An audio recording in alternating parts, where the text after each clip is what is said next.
Luther Kincaid had been working as a morgue technician at County General for 11 years, and in all that time, he'd developed a simple philosophy about the dead.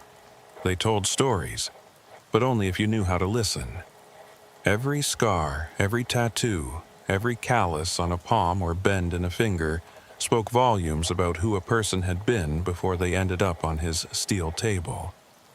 The morgue was quiet in a way that nowhere else in the hospital could match, insulated from the chaos of the emergency room above by concrete and tile and the weight of silence that comes with finality. Luther preferred it that way. He'd never been good with the living, with their expectations and emotions and endless needs. The dead asked nothing of him except competence and respect, and those were things he could provide without hesitation.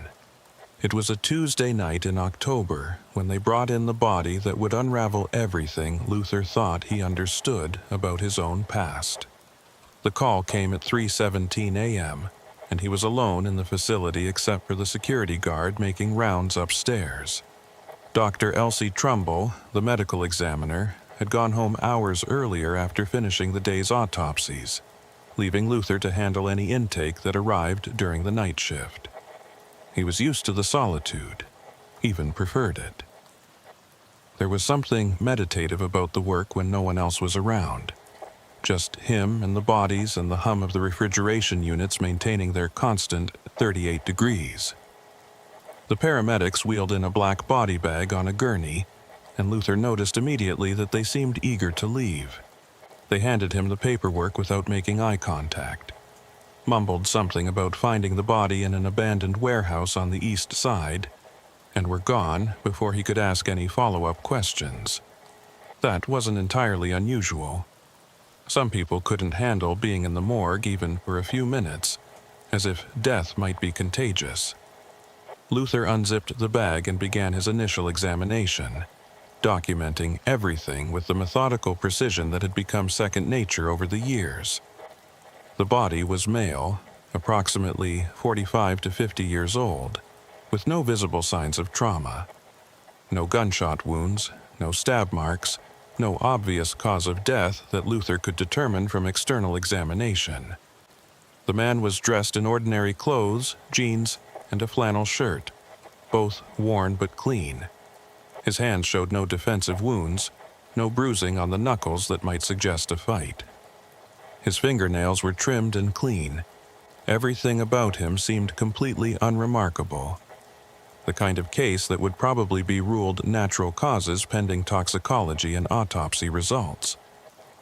Luther photographed the body from multiple angles, logged the clothing into evidence bags, and began the process of fingerprinting for identification. That's when the first strange detail emerged. The man had no fingerprints, not burned off or surgically removed, but naturally smooth, as if he'd been born without the whorls and loops that make each person unique.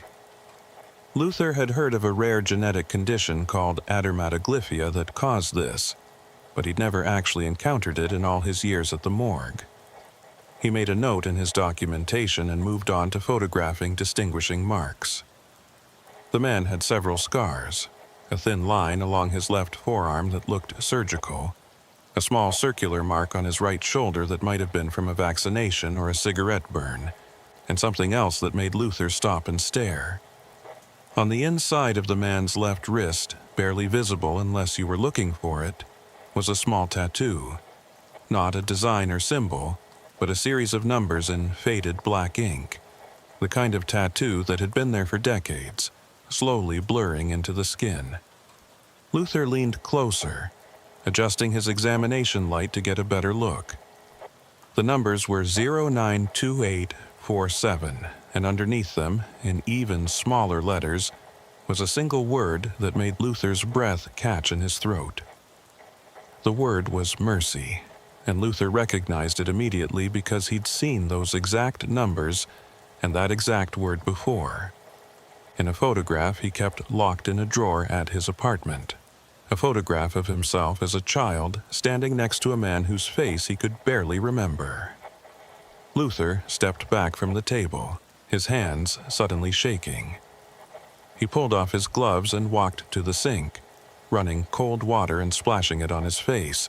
This had to be a coincidence. The numbers could mean anything: a date, a code, an identifier from some organization or institution. And mercy was a common word, especially in medical contexts. There was no reason to think this had anything to do with his own past, with the fragments of memory he'd spent his entire adult life trying to ignore. But even as he told himself this, Luther knew he was lying. The tattoo was identical, down to the spacing and the font, to the one he'd seen in that photograph, the one his mother had given him before she died, the only evidence he had of a father who'd disappeared when Luther was 6 years old. He forced himself to return to the table and continue the examination. He had a job to do, protocols to follow, and letting his personal feelings interfere with his work was exactly the kind of unprofessional behavior he'd always prided himself on avoiding. He measured the body, noted the man's physical characteristics, and collected DNA samples for testing. The man's face was weathered but not unkind, with deep lines around the eyes and mouth that suggested he'd smiled often, or perhaps squinted in sunlight for many years. There was nothing remarkable about his features, nothing that would have made him stand out in a crowd. He was simply a middle-aged man who had died alone in an abandoned building, and if not for that tattoo, Luther would have processed him like any other unidentified body and moved on with his night. But the tattoo changed everything. Luther retrieved his phone from his locker and pulled up the photograph he kept stored in his encrypted files, the one he had never showed anyone and rarely looked at himself. The image showed a small boy, maybe 5 or 6 years old, standing next to a tall man with dark hair. The boy was Luther, recognizable despite the decades that separated that moment from this one. The man had his hand on Luther's shoulder, and his other arm was extended toward the camera in a gesture that might have been a wave. On the inside of that extended wrist, clearly visible in the photograph, was the tattoo. The numbers 092847 and the word mercy, identical to the one Luther had just documented on the body in his morgue. Luther sat down heavily on his rolling stool, the phone still clutched in his hand. This wasn't possible. His father had disappeared 37 years ago, walking out one morning and never coming back. Luther's mother had filed a missing person report, but the police had found nothing. No body, no evidence of foul play, no paper trail. His father had simply ceased to exist, leaving behind a confused wife and a traumatized child who would grow up with only fragments of memory and that single photograph. Over the years, Luther had constructed various narratives to explain the disappearance. His father had started a new life somewhere else. He'd been involved in something illegal and had to run. He'd suffered some kind of breakdown and wandered off. None of the stories had ever felt true, but they'd been preferable to the alternative: that his father was dead and Luther would never know what happened to him. Now, here was a body with that exact tattoo, and Luther had no idea what to do with this information. If this was his father, where had he been for nearly 4 decades? Why had he never contacted his family? And why had he died alone in an abandoned warehouse with no identification and no fingerprints?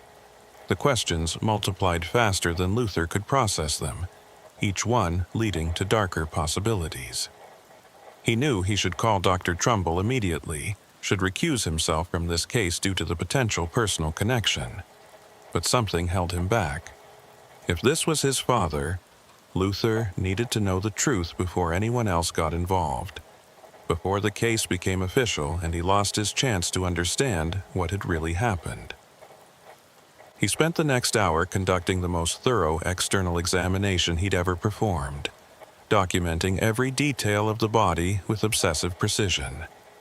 The man had several other scars that suggested a life of hard physical labor or perhaps violence. His hands were calloused in ways that indicated regular use of tools or weapons. His teeth showed evidence of dental work that had been done decades ago, the kind of fillings that weren't commonly used anymore. But there were also signs of more recent care. His hair had been cut within the last few weeks. His toenails were trimmed. Someone had been taking care of this man, or he'd been taking care of himself, right up until whatever had killed him. Luther collected blood samples, hair samples, and swabs for DNA testing, knowing that definitive identification would take days or weeks through official channels.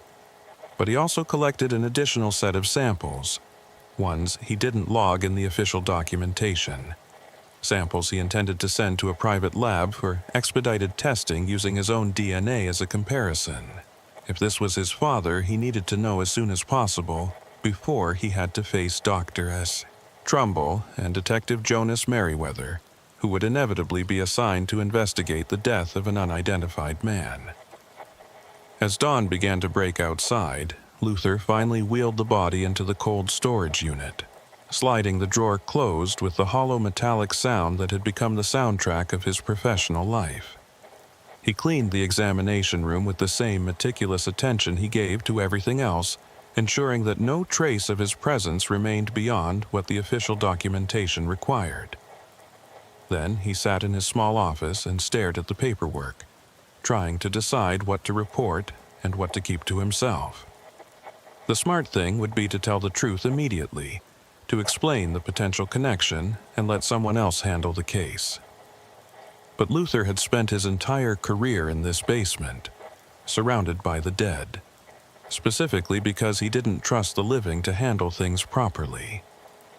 Dr. Trumbull arrived at 8 o'clock a.m., her usual time, and Luther briefed her on the overnight intake. He mentioned the lack of fingerprints, the absence of identification, and the need for dental records and DNA testing to establish identity. He did not mention the tattoo or his suspicions about who the man might be. Trumbull, a meticulous woman in her 60s who'd been doing this work longer than Luther had been alive, accepted his report without question. She had no reason to doubt him. In 11 years, he'd never given her cause for concern. His work was always precise, his documentation always thorough, his judgment always sound.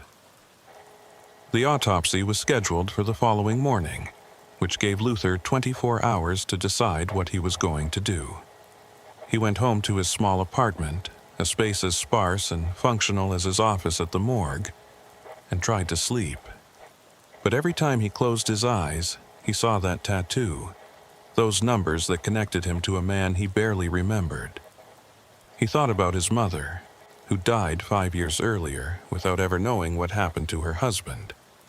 She'd spent decades wondering, hoping, grieving, and eventually accepting that some questions would never be answered. Luther had made peace with his father's absence years ago, or at least he thought he had. Now that peace was shattered, replaced by a desperate need to understand. He couldn't sleep, so he spent the day researching.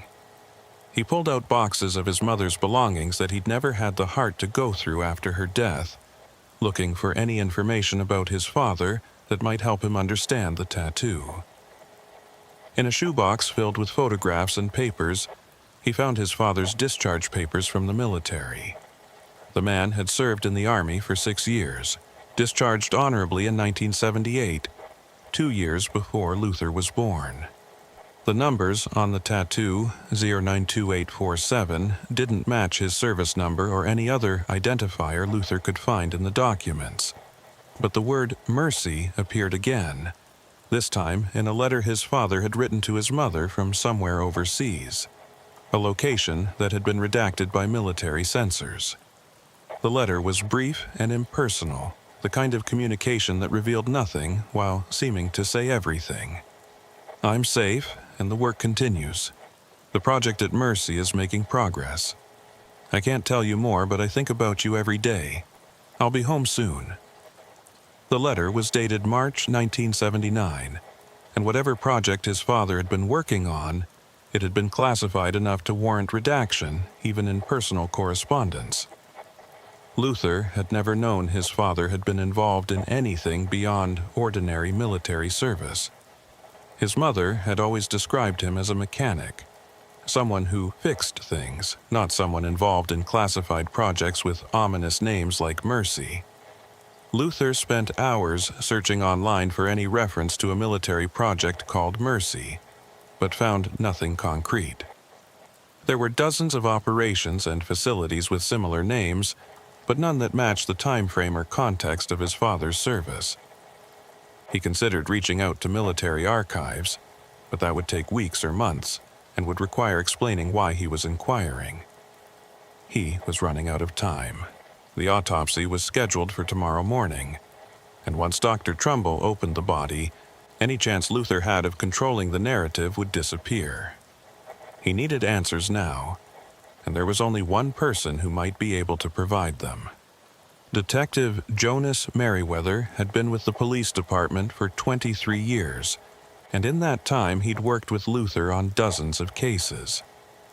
Merriweather was the kind of detective who understood that bodies told stories, and he'd learned to trust Luther's interpretations of those stories. They had a professional relationship built on mutual respect and a shared appreciation for thoroughness.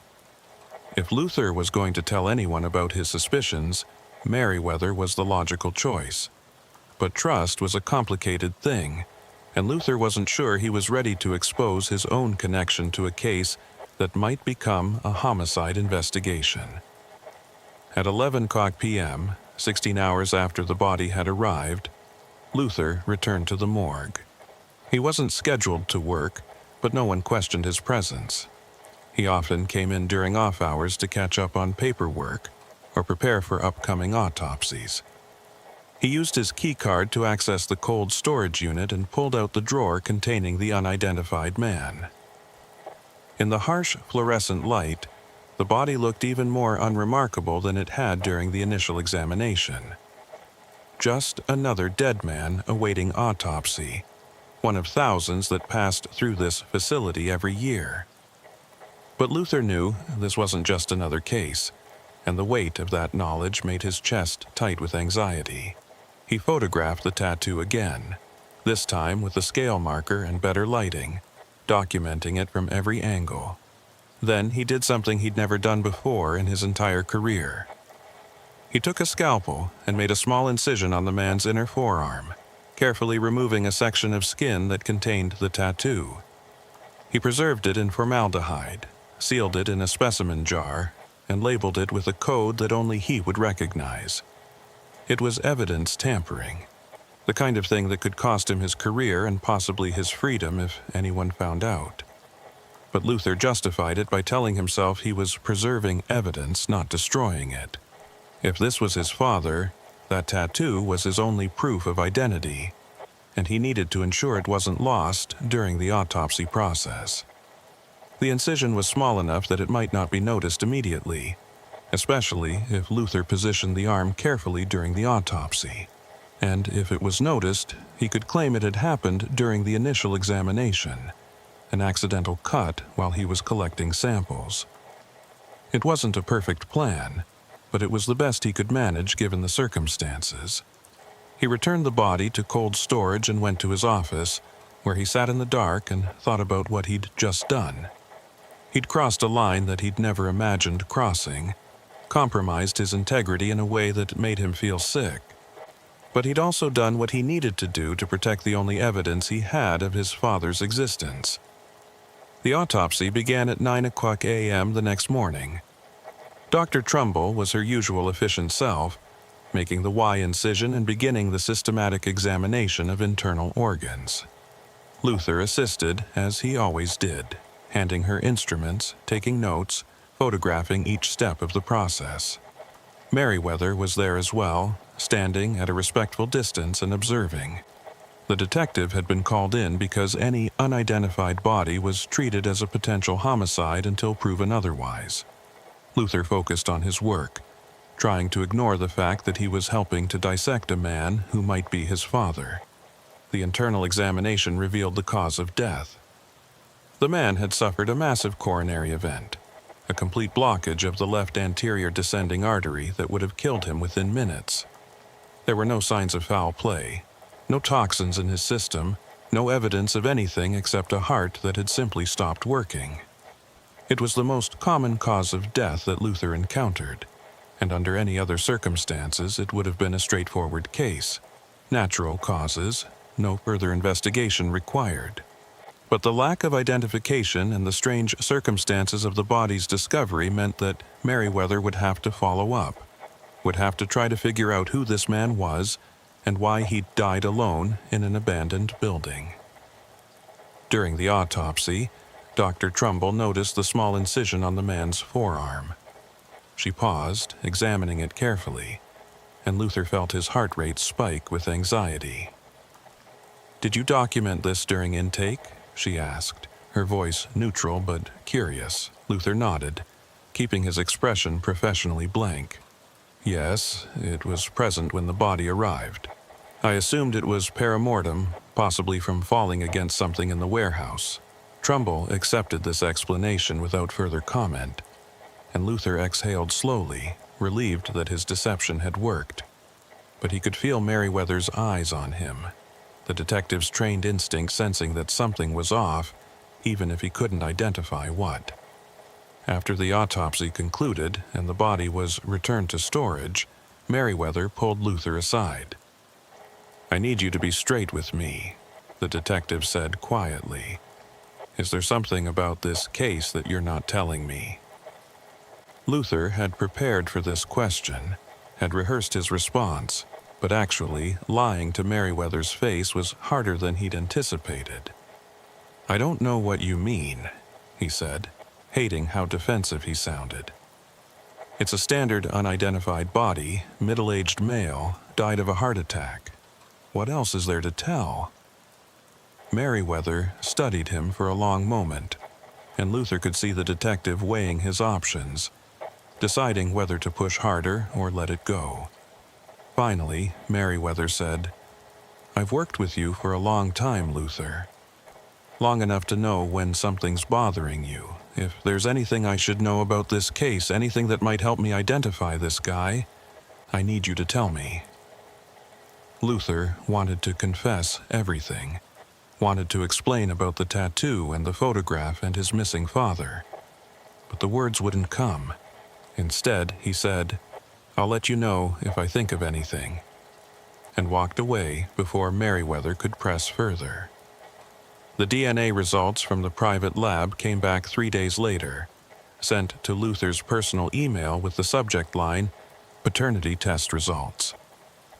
He opened the message alone in his apartment, his hands shaking so badly he could barely click the mouse. The report was brief and definitive. The probability of paternity between Luther Kincaid and the unidentified deceased was 99.97%. The man on his table, the man he'd autopsied and documented and helped reduce to organs and tissues and fluids, was his father. After 37 years of absence, his father had come back to him in the only way the dead can, silent and beyond explanation. Luther sat with this knowledge for hours, trying to process emotions he couldn't name. Relief that he finally knew what had happened. Rage that his father had apparently been alive all these years and never contacted him. Grief for the relationship they'd never had and never would have. Confusion about everything that had led to this moment. The questions multiplied endlessly. Where had his father been? Why had he stayed away? What was the project at Mercy that had apparently consumed his life? And most importantly, why had he died alone in an abandoned warehouse with no identification, as if he'd been trying to erase himself from existence? Luther knew he should tell someone, should inform Dr. Trumbull and Merriweather about the identification and face the consequences of his deception. But he also knew that once he did, the case would be taken out of his hands. There would be investigations and questions and scrutiny, and whatever chance he had of understanding his father's life would disappear into official channels and redacted reports. So, instead, he did what he'd been trained to do. He investigated. He used the resources available to him as a morgue technician to dig deeper into his father's final days. The warehouse where the body had been found was scheduled for demolition, but Luther convinced the property manager to let him look around before the building came down. He told the manager he was trying to identify the deceased, which was technically true even if it left out crucial details. The warehouse was a cavernous space filled with debris and graffiti, the kind of place that attracted homeless people and drug users. But in one corner, sectioned off from the rest by a makeshift barrier of old furniture, Luther found something that made his blood run cold. Someone had been living there, and not just temporarily.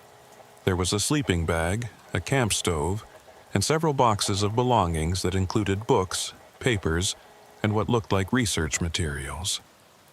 Luther photographed everything before touching anything, his training overriding his emotional response.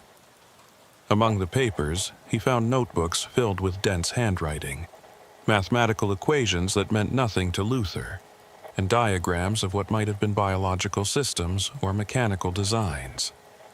There were also photographs, dozens of them showing Luther at various ages. His first day of school, his high school graduation, his first day at the morgue.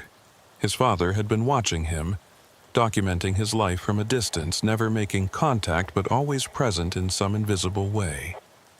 The notebooks referenced mercy repeatedly, but the context was disturbing. Mercy protocol successfully suppressed for 72 hours. Subjects 4 through 9 exhibited identical degradation patterns. Primary carrier remains viable, but isolation protocols must be maintained. Luther had seen enough autopsy reports and medical documentation to recognize the language of human experimentation, and the implications made him feel sick. His father hadn't just been involved in some classified military project. He'd been a subject, possibly a volunteer, but more likely a victim of something that had kept him from living a normal life for decades. At the bottom of one box, Luther found a letter addressed to him. The envelope was sealed and yellowed with age, the handwriting shaky but legible. Luther sat on the concrete floor of the warehouse and opened it, his hands trembling. The letter was dated 3 weeks before his father's death, and it explained everything in brief, devastating terms. His father had been exposed to something during his military service, a biological agent that the military had been testing on soldiers without their knowledge or consent. The exposure had made him a carrier, someone who could spread the agent to others through close contact. To protect his family, he'd been forced to disappear, living in isolation and moving frequently to avoid accidentally infecting anyone. The letter explained that the tattoo was an identification number from the program, that Mercy was the code name for the project, and that dozens of other subjects had been scattered across the country, all living in similar isolation, all slowly dying from the long-term effects of exposure. His father wrote that he'd tried to get help, tried to expose the program, but everyone involved had either disappeared or been silenced. He'd spent decades just trying to survive, watching his son from a distance, unable to make contact for fear of putting Luther at risk. The letter ended with an apology. "I'm sorry I couldn't be the father you deserved. I'm sorry I had to choose between being your father and keeping you safe. I hope you can understand, even if you can't forgive me." Luther read the letter 3 times, trying to absorb the magnitude of what his father had endured. 37 years of isolation, of watching his son grow up from a distance, of knowing he could never explain or return or have any kind of normal life. The cruelty of it was staggering, made worse by the fact that it had been inflicted by the same government his father had served. Luther thought about his mother, who died without ever knowing the truth, who'd spent her life wondering if she'd done something wrong, if there had been signs she'd missed. The anger he felt was so intense it was almost paralyzing. He gathered all the evidence he could carry and left the warehouse, knowing he had a decision to make. He could expose everything, take the notebooks and photographs and letter to the authorities and demand an investigation into Project Mercy. But he also knew how these things worked. Any evidence would be classified, any investigation would be shut down by people with more power than he could imagine, and his father's sacrifice would be turned into another government secret. Or he could keep silent, let his father be buried as an unidentified man, and protect himself from the scrutiny that would inevitably follow any attempt to expose the truth. Luther spent days wrestling with this decision, going through the motions of his job while his mind churned with possibilities. He watched Dr. Trumbull sign the death certificate listing the cause as natural causes. He watched Merriweather close the case as an unidentified deceased with no suspicious circumstances. He watched his father's body being prepared for burial in the county cemetery, where unclaimed bodies were interred in unmarked graves. And he realized that this was probably what his father would have wanted: to disappear completely, to become truly anonymous, to finally be free of the burden he'd carried for so long. On the day of the burial, Luther attended the brief ceremony at the cemetery. He was the only one there besides the funeral home employees and the cemetery worker who operated the lowering device. No one questioned his presence. Morgue technicians sometimes attended burials of unidentified bodies, paying final respects to people who had no one else. As the plain wooden casket was lowered into the ground, Luther said goodbye to a father he'd never really known, a man who'd sacrificed everything to protect his family from something they'd never even known existed. It wasn't the closure Luther had imagined, but it was the only closure he was going to get. He kept the letter and one photograph, storing them in the same drawer where he kept the picture from his childhood. The rest of the evidence he destroyed, burning the notebooks and papers in his apartment's fireplace, watching as his father's decades of suffering were reduced to ash. He told himself he was protecting his father's memory, but he knew he was also protecting himself, avoiding the complications and questions and scrutiny that would come from revealing the truth. It was the coward's choice, maybe, but it was also the practical one. Some truths were too dangerous to expose, some stories too painful to tell.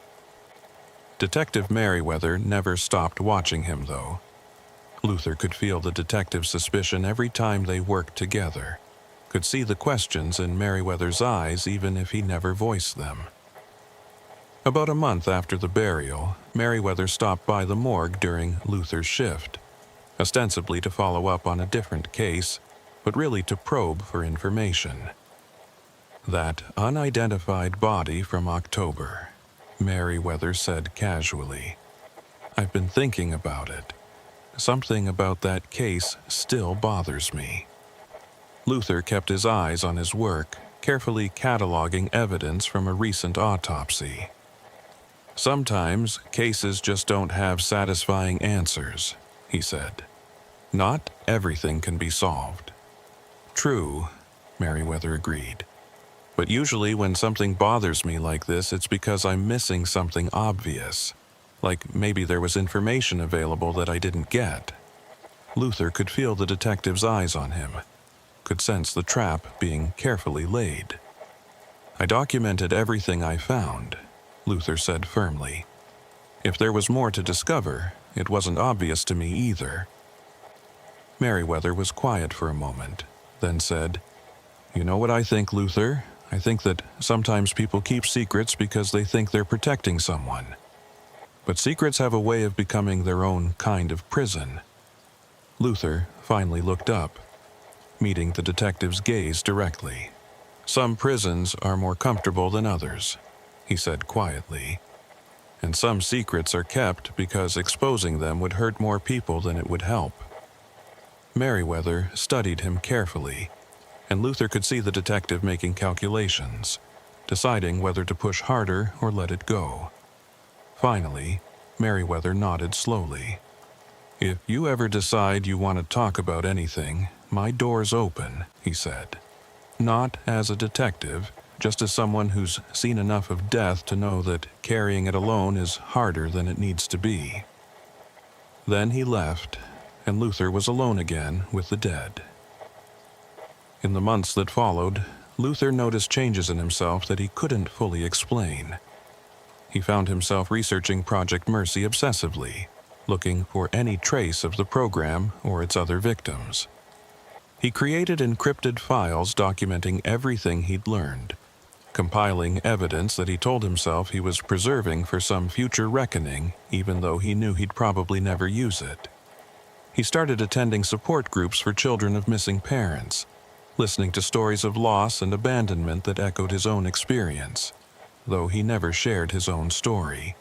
The secret he carried changed him in ways both subtle and profound, made him more isolated and more aware of how many people walked around carrying hidden trauma. The specimen jar containing his father's tattoo remained hidden in his apartment, preserved in formaldehyde like some kind of macabre relic. Luther would sometimes take it out and study it, those numbers and that single word that connected him to a man he'd barely known. He wondered if there were others out there like his father, other victims of Project Mercy still living in isolation, still carrying whatever biological burden had been imposed on them. He wondered if any of them would end up on his table someday, unidentified and unmourned, their stories locked inside bodies that could no longer speak. One night, almost a year after his father's death, Luther was working a late shift when he received an unusual delivery. A package addressed to him personally, left with security by a courier who'd vanished before anyone could ask questions. Inside was a file folder containing medical records for a patient named Subject 15, treated at various military facilities between 1978 and 1985 for complications related to Project Mercy. The records were heavily redacted, but enough remained to paint a picture of systematic abuse, experimental treatments, forced isolation, psychological manipulation. And attached to the file was a note in handwriting that Luther recognized from the letter his father had left him. "If you're reading this, it means I didn't survive long enough to deliver it personally. There are 6 others still alive. They deserve to know they're not alone. The coordinates are in the margins. Trust no one official." Luther spent the next week decoding the margins, finding tiny notations that translated into GPS coordinates scattered across the country. 6 other victims of Project Mercy, still living in hiding, still carrying their burden in isolation. His father's final message was clear. Luther had the resources and the position to help them, to at least acknowledge their existence and their suffering, even if he couldn't expose the program that had destroyed their lives. It was a responsibility Luther hadn't asked for and wasn't sure he wanted. Getting involved would mean risking everything he'd built, potentially exposing his own connection to the program, inviting scrutiny from the same people who'd forced his father to disappear. But it would also mean honoring his father's sacrifice, ensuring that at least some good came from all that suffering. Luther sat in his office surrounded by the dead and thought about what kind of person he wanted to be, what kind of legacy he wanted to leave. The morgue had always been his refuge, the place where he could maintain distance from the complicated emotions of the living. But maybe distance wasn't what he needed anymore. He started with the first set of coordinates, a location in rural Montana where Subject 8 was supposedly living. Luther took a week of vacation and drove out there, not knowing what he'd find or what he'd say if he found anything. The coordinates led to a small cabin in the mountains, isolated and difficult to access.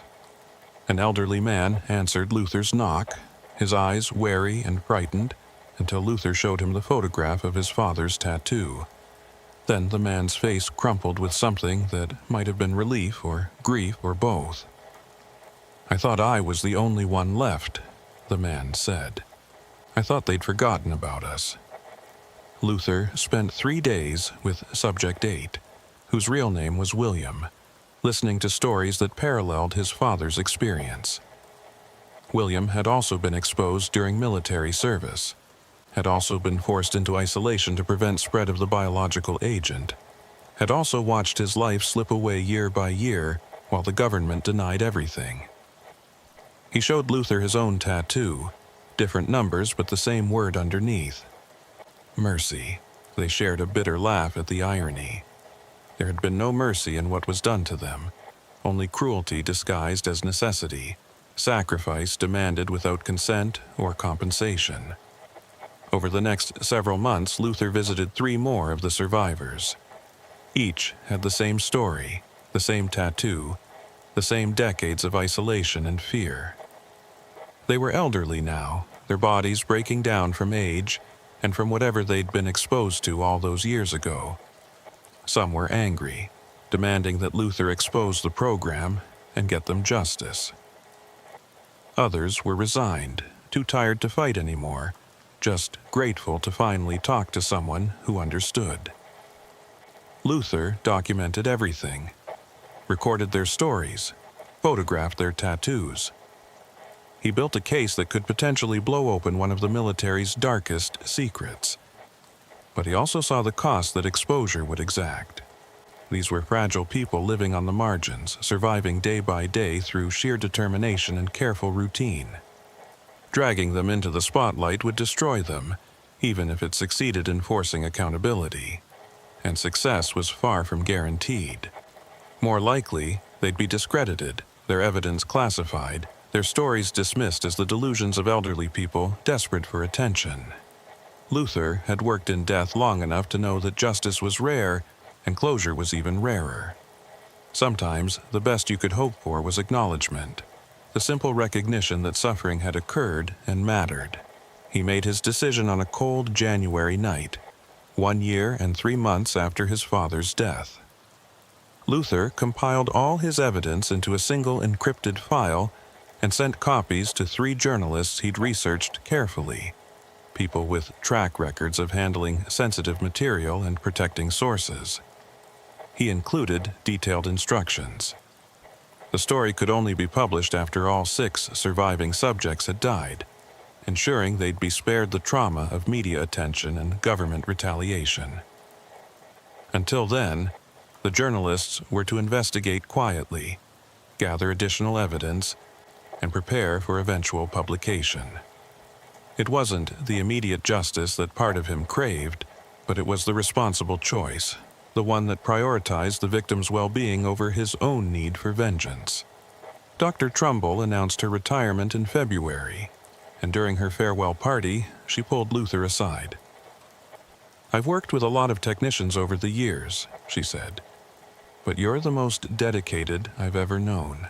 Sometimes I worry that you're too dedicated, that you let this work consume you in ways that aren't healthy." Luther smiled, recognizing the kindness in her concern. "The work is important," he said simply. "Someone has to speak for the dead." Trumbull studied him with those sharp eyes that missed nothing. "Just make sure you're also living for the living," she said. "The dead will always be here. They're patient, but life doesn't wait." Her replacement was younger, less experienced, and more interested in efficiency than thoroughness. Luther found himself becoming the institutional memory of the morgue, the person who knew all the protocols and procedures, who could handle the difficult cases that required special attention. His reputation grew beyond the facility, and he began receiving requests to consult on unusual cases from other jurisdictions. It was gratifying in a way that surprised him. This recognition of his expertise, this acknowledgement that he provided value beyond just processing bodies.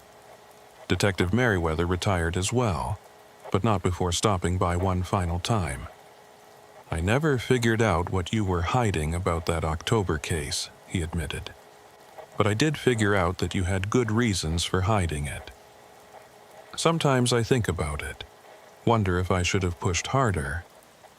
Then I remember that some truths are too heavy for one person to carry, and maybe you were just trying to share the weight in the only way you knew how."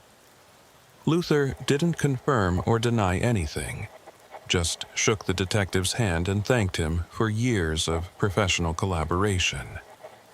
But after Merriweather left, Luther felt something shift inside him, a small loosening of the tension he'd carried since that October night.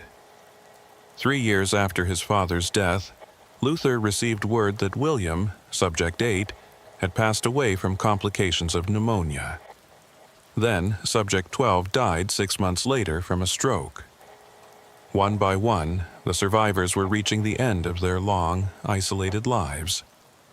Luther attended each funeral when he could, often the only mourner besides funeral home staff, paying respects on behalf of a father who'd cared enough about these strangers to document their existence in his final message. Each funeral felt like closing a chapter, like watching the last witnesses to a terrible crime disappear before justice could be served. But Luther had made his peace with that. He'd done what he could within the constraints of ethics and practicality. The evidence was preserved, the story would eventually be told, and the survivors had at least known in their final years that someone acknowledged their suffering. It wasn't enough, could never be enough, but it was something. And sometimes something was all you could manage in the face of institutional cruelty and deliberate amnesia. The last survivor, Subject 3, died in the spring, 5 years after Luther had received his father's final message. Luther attended the funeral in Oregon, standing in the rain as the casket was lowered into the ground. That night, he sent a message to the 3 journalists, telling them the last witness was gone and they were free to pursue the story. He didn't know if they would, didn't know if anything would come of years of investigation and documentation, but he'd fulfilled his obligation to his father and to the others who'd suffered alongside him. What happened next was out of his hands. Luther continues to work in the morgue, continues to speak for the dead in the only way he knows how. But he carries something now that he didn't have before his father appeared on his table. A sense of purpose that extends beyond just processing bodies and documenting deaths. Every unidentified person who comes through his facility gets the same thorough attention, the same careful documentation, the same respect. Because Luther understands now that every body has a story, and some of those stories involve sacrifices and suffering that the world will never acknowledge. His job is to at least try to understand, to document what can be documented, to preserve what can be preserved. Sometimes, late at night, when the morgue is quiet and he's alone with his thoughts, Luther takes out the specimen jar containing his father's tattoo. He looks at those numbers and that word, and he thinks about the 6 others who bore similar marks, who lived and died in isolation, who sacrificed everything for reasons they never fully understood. He thinks about the file he compiled, the evidence he gathered, the story that might someday be told. And he wonders if his father would approve of the choices he made, if the balance between truth and protection was the right one. The answer never comes, because the dead keep their own counsel. But Luther has learned to live with uncertainty, to accept that some questions will never have satisfying answers. He has his father's letter, he has the evidence he preserved, and he has the knowledge that he did what he could with the impossible situation he was given.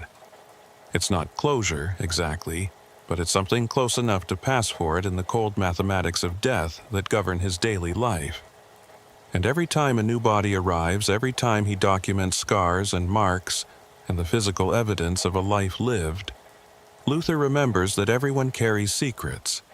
Everyone has stories that die with them, and his job is simply to record what can be seen and to respect what remains hidden. Because some truths are too dangerous to expose, some stories too painful to tell, and sometimes the best you can do is bear witness in whatever small way you're able, knowing that even incomplete testimony is better than silence. The power failed at exactly 2:34 a.m., and Franklin Doss knew the exact time because he'd been staring at the clock on the wall. counting down the hours until his shift ended.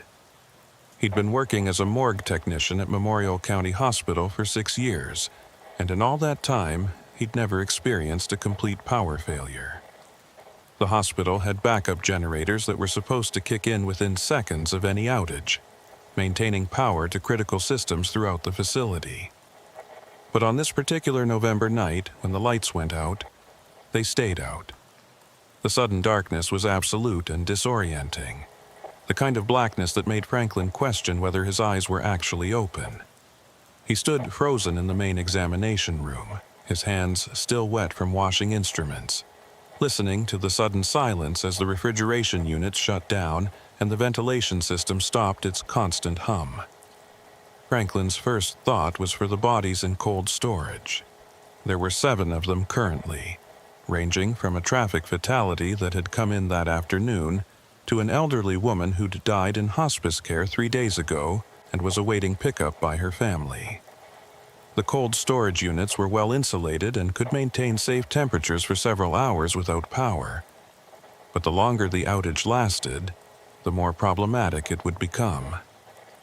Decomposition was always Franklin's enemy, the relentless biological process that he fought every day with refrigeration and chemical preservation.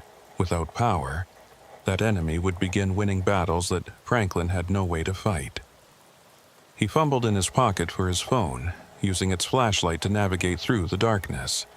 The morgue was in the basement of the hospital, 2 floors below ground level, and there were no windows to provide even ambient light from outside.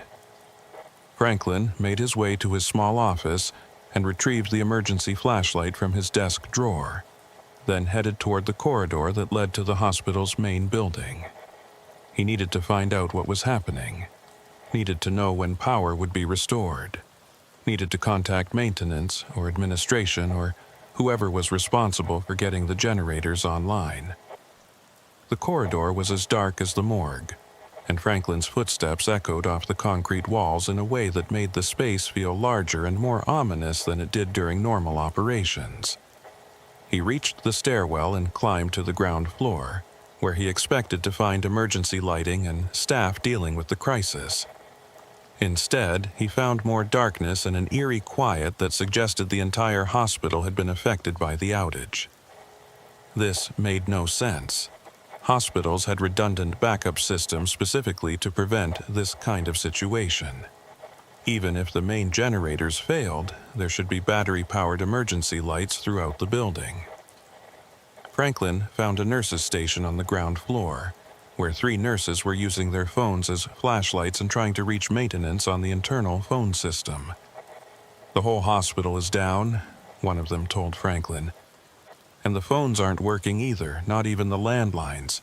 Something's wrong with the backup systems. They're saying it might take hours to fix." Hours. Franklin felt a knot of anxiety tighten in his stomach. Hours meant the cold storage units would start warming up, meant decomposition would accelerate, meant he'd have work to do that he didn't want to think about. But there was nothing he could do except wait and hope that the power came back sooner than expected.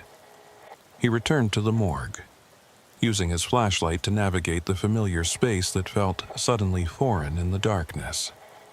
The silence was oppressive, broken only by his own breathing and footsteps. Franklin had never realized how much ambient noise the equipment generated until it was gone. The constant hum of refrigeration, the whisper of ventilation, the occasional click and beep of monitoring systems. All of it had formed a soundtrack that he'd taken for granted.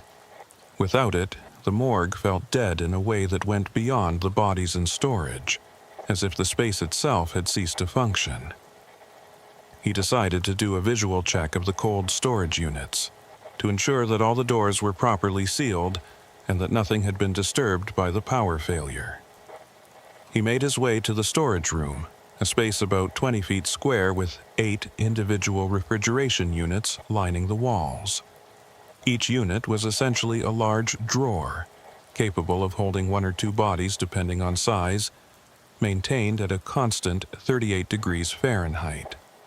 Franklin checked each unit systematically, pulling the handles to ensure they were securely latched, verifying by touch that the seals were intact.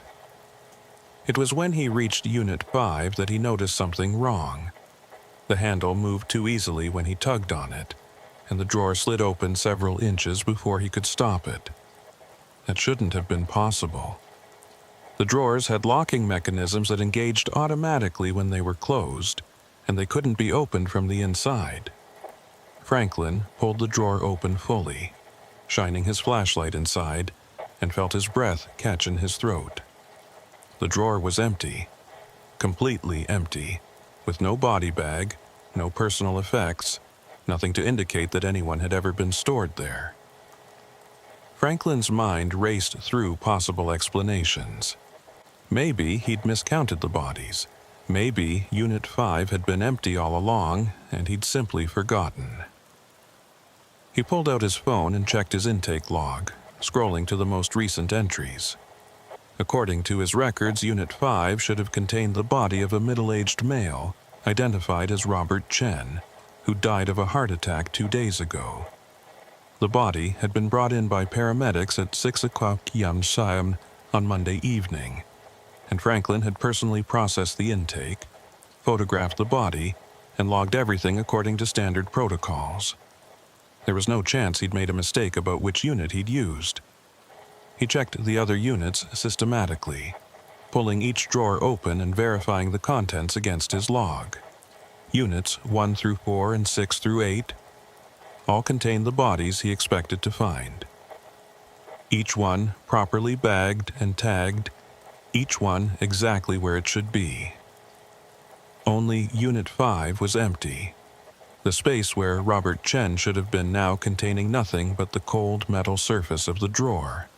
Franklin stood in the darkness, trying to make sense of what he was seeing. Bodies didn't just disappear. They were heavy, awkward, difficult to move without equipment and training. And who would have taken a body from the morgue? For what possible reason? His first thought was that someone from the funeral home had picked up the body and he'd somehow forgotten to log the release. But that didn't make sense. Funeral homes didn't make pickups in the middle of the night, and certainly not during a power outage. And even if they had, Franklin would have had to unlock the cold storage unit and sign release papers and update his log. There would be documentation, a paper trail, evidence that the transfer had occurred. He checked his office files looking for any release forms he might have processed and forgotten about but found nothing. According to all official records, Robert Chen's body should still be in Unit 5. Franklin's next thought was theft, though the idea seemed absurd. What would anyone want with a dead body? There were black market uses for cadavers, medical research programs that operated in gray areas of legality. But those thefts typically targeted unclaimed bodies or bodies with specific characteristics. Robert Chen had family, had been positively identified, and was scheduled for pickup by a funeral home the following afternoon. There was nothing particularly valuable about his body that would motivate theft, and breaking into a hospital morgue during a power outage seemed like an incredibly risky way to obtain a cadaver when there were easier targets available. He needed to report this to someone, needed to get security involved and start documenting what had happened. But before he could leave the storage room, he heard something that made him freeze. It was a sound like metal scraping against metal, coming from somewhere in the darkness behind him. Franklin spun around, his flashlight cutting through the blackness, illuminating the empty corridor that led back to the examination room. He saw nothing, but the sound came again, definitely metal on metal, like someone dragging something heavy across the floor. "Hello?" Franklin called out, his voice sounding small and uncertain in the darkness. "Security? Is someone there?" No response, just that scraping sound continuing, growing slightly louder as whatever was making it moved closer. Franklin's rational mind told him it was probably just the building settling, or pipes contracting as temperatures changed, or some other mundane explanation. Old buildings made all kinds of noises, especially in the quiet of early morning, but his instincts were screaming at him that something was wrong, that he needed to leave the morgue immediately and get help. He moved toward the corridor, keeping his flashlight trained ahead of him, sweeping the beam back and forth to illuminate as much of the space as possible. The examination room appeared empty, the steel tables and equipment exactly where they should be. But as Franklin's light passed over the far corner of the room, he saw something that made his heart hammer in his chest. There were wet footprints on the tile floor, leading from the direction of the cold storage room toward the exit. Not shoe prints, but bare footprints. The kind that might be left by someone walking with wet feet, or by someone who'd been lying in a refrigerated drawer for 2 days and whose skin was still cold and slightly damp with condensation. Franklin told himself he was being ridiculous, that there had to be a rational explanation. Maybe someone from maintenance had come through earlier. Maybe one of the cleaning staff had walked through in bare feet for some reason. But the footprints were fresh, the water still glistening in his flashlight beam, and they definitely hadn't been there when he'd arrived for his shift 6 hours ago. He followed them with his light, watching as they led across the examination room, through the doorway, and into the corridor that led to the main hospital. That's when he remembered Walt Crenshaw, the security guard who was supposed to be making rounds through the basement. Walt was a former Marine who'd been working hospital security for 15 years, a solid and reliable presence who Franklin had always felt comfortable working alongside. If something strange was happening in the morgue, Walt would know about it, would have explanations and procedures and backup. Franklin needed to find Walt immediately, needed to report the missing body and the footprints and get help figuring out what was going on. He made his way back up to the ground floor, moving quickly now, his earlier caution replaced by urgency. The hospital was still dark, still eerily quiet, but Franklin could hear voices in the distance, staff members calling to each other and trying to coordinate their response to the power outage. He found Walt in the main lobby, using a battery-powered radio to communicate with security dispatch. The guard looked up as Franklin approached, his expression shifting from professional calm to concern as he registered Franklin's agitation. "We've got a problem in the morgue," Franklin said, trying to keep his voice steady. "One of the bodies is missing from cold storage, and there are footprints, wet footprints, leading out of the facility." Walt stared at him for a moment, processing this information, then spoke into his radio. "Dispatch, I need backup in the basement morgue. Possible security breach. Send everyone available." He clipped the radio to his belt and gestured for Franklin to lead the way. "Show me," he said simply, his tone all business. They descended together into the darkness, Walt carrying a heavy-duty flashlight that threw a much brighter beam than Franklin's. The security guard swept the light methodically as they moved, checking corners and doorways with the practiced efficiency of someone trained for tactical situations. When they reached the morgue, Walt examined the wet footprints carefully, kneeling to look at them from different angles. "These are definitely fresh," he confirmed, "and they're human, adult-sized, no shoes. You said a body is missing?" Franklin led him to the cold storage room and pulled open Unit 5, showing him the empty drawer. Walt examined it carefully, checking the locking mechanism and the seal around the door. "This was opened from the outside," he said. "The lock isn't broken, but it's disengaged. Someone with access could have opened it, but why would staff remove a body in the middle of a power outage without documenting it?" Franklin shook his head, having no answer that made sense. Walt pulled his radio again. "Dispatch, I need you to check the security logs. Has anyone accessed the basement morgue in the last 2 hours besides Franklin Doss?" The response came back after a moment of static. "Negative. Franklin's keycard was the last one to access that area at the start of his shift. No other entries logged since then." Walt looked at Franklin with an expression that might have been suspicion or concern or both. "Is there any other way into this facility? Emergency exits, service entrances, anything that wouldn't register on the keycard system?" Franklin thought about it, trying to remember every detail of the morgue's layout. "There's a loading dock entrance we use for body pickup and delivery, but it's got an alarm that triggers if it's opened from the inside, and it should be locked from the outside unless someone with authorization opens it." "Let's check it," Walt said, and they made their way to the loading dock, a small garage-like space at the far end of the morgue where funeral homes and transport services brought bodies in and took them out. The roll-up door was closed and appeared secure, but when Walt tried the regular entry door next to it, it opened easily. The alarm that should have sounded remained silent, another system disabled by the power outage. Walt shone his flashlight into the loading dock area, illuminating tire tracks on the concrete floor that looked fresh. "Someone's been here recently," he said. "Could be whoever delivered that last body. When was the most recent intake?" Franklin checked his phone log.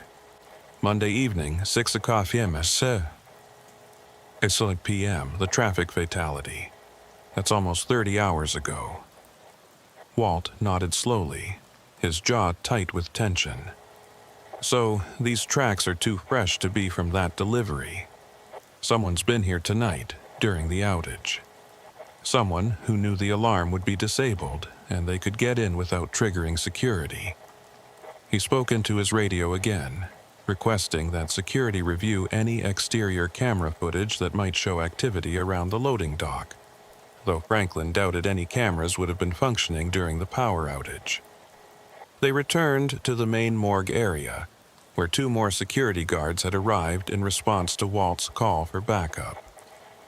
Walt briefed them quickly on the situation: missing body, unexplained footprints, possible unauthorized entry through the loading dock. The guards fanned out to search the basement level, looking for any sign of the missing body or whoever might have taken it.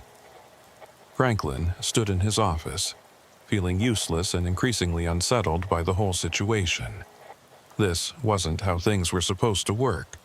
The morgue was a place of order and procedure, of careful documentation and respectful handling of the deceased.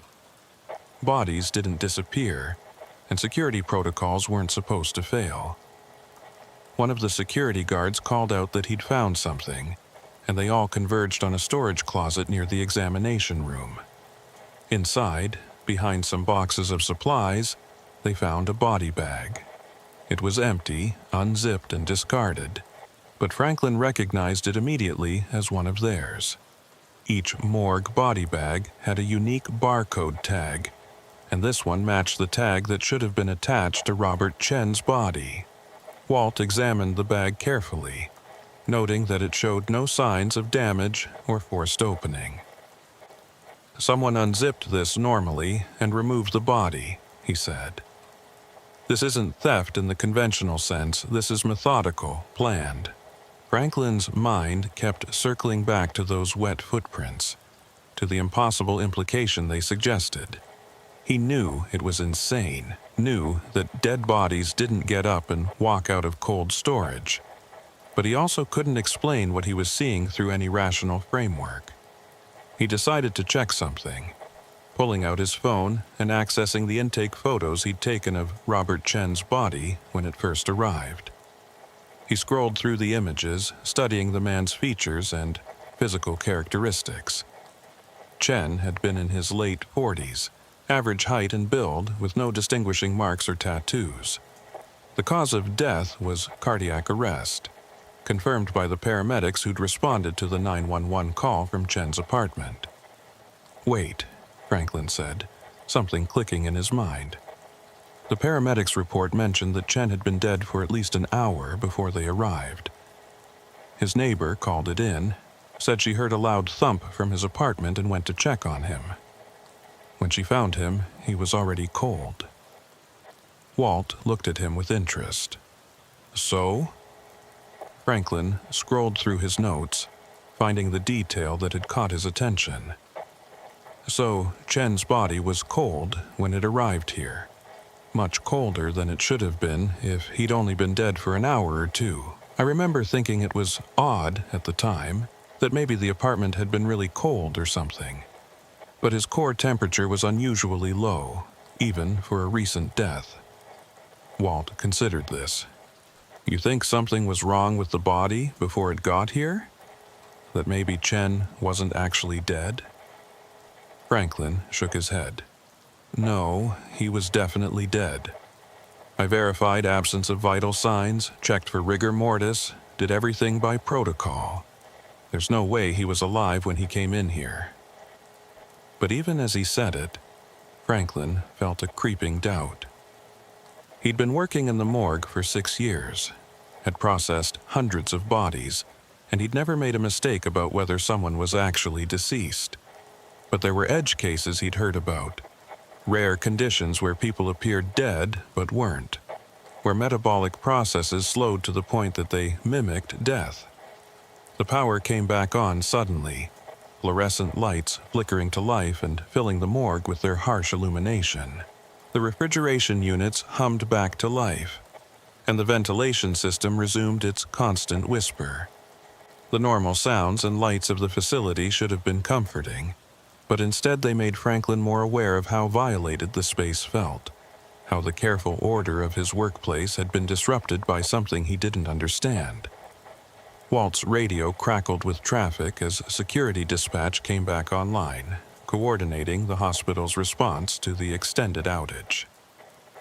Walt listened to the radio chatter for a moment, then looked at Franklin with an expression that suggested he'd heard something significant.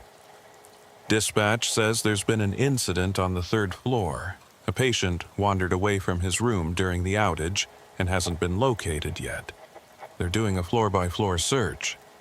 Franklin felt his stomach drop. What kind of patient? Walt spoke into his radio requesting details, and the response confirmed Franklin's worst fear. Male patient, late 40s, admitted through the ER Monday evening with suspected cardiac arrest. Stabilized and moved to intensive care for observation. During the power outage, he apparently disconnected his monitors and left his room. Staff is trying to figure out how he got past the nursing station without being seen. Franklin and Walt looked at each other, the implications settling over them like a weight. Robert Chen wasn't dead, Franklin said quietly.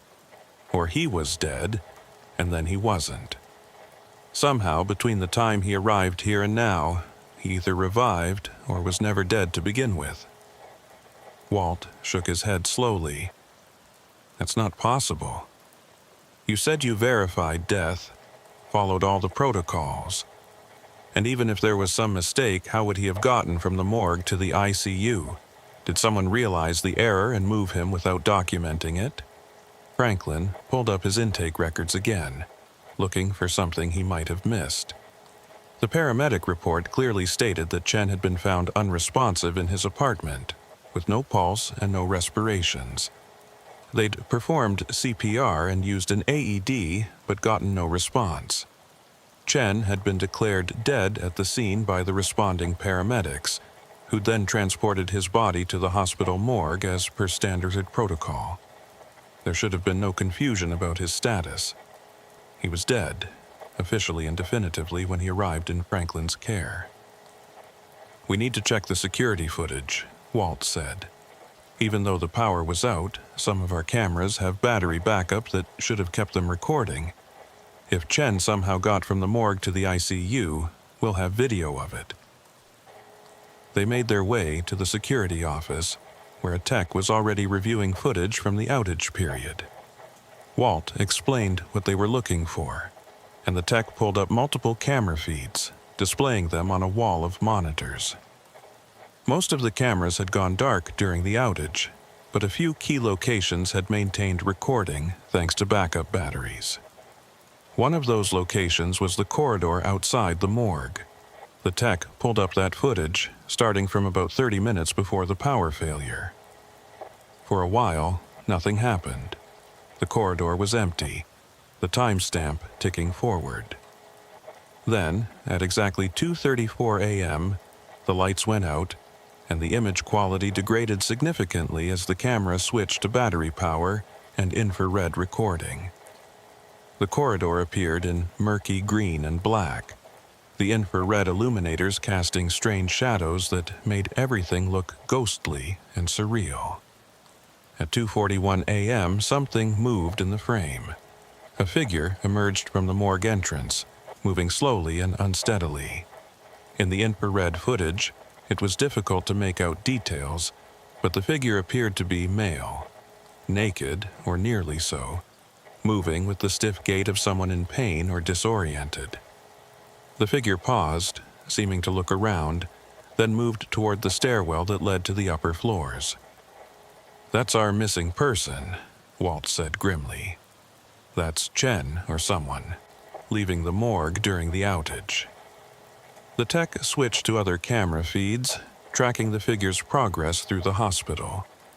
The footage was sporadic, with long gaps where the figure moved through areas without battery backup cameras. But they caught glimpses of him at various points, struggling up the stairs to the ground floor, moving through a hallway near the emergency department, finally entering a stairwell that led to the intensive care unit. The timestamp on the last footage was 3:02 a.m., which meant Chen had spent nearly half an hour making his way from the morgue to the ICU. "But how did he get into a patient room?" Franklin asked. "The ICU is secured, with nursing staff at the central station. Someone would have seen him." The security tech shook his head. "Not necessarily. During the power outage, the automatic doors weren't working properly.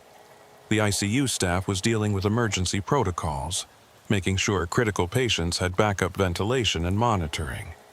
In that chaos, someone could have slipped past without being noticed, especially if they knew where they were going."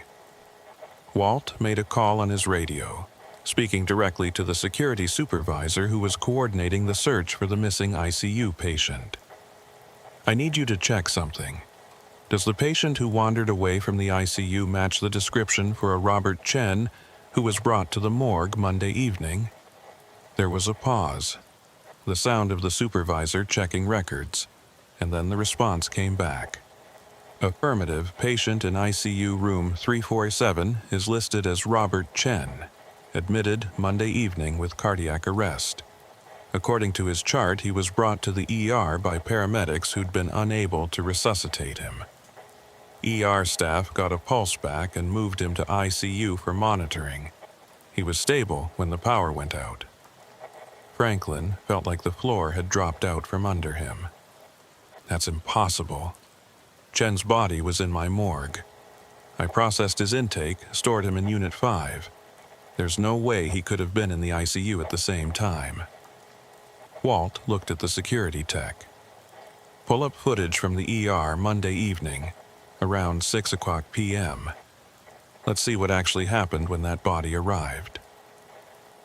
The tech complied, navigating through archived footage until he found the relevant time period.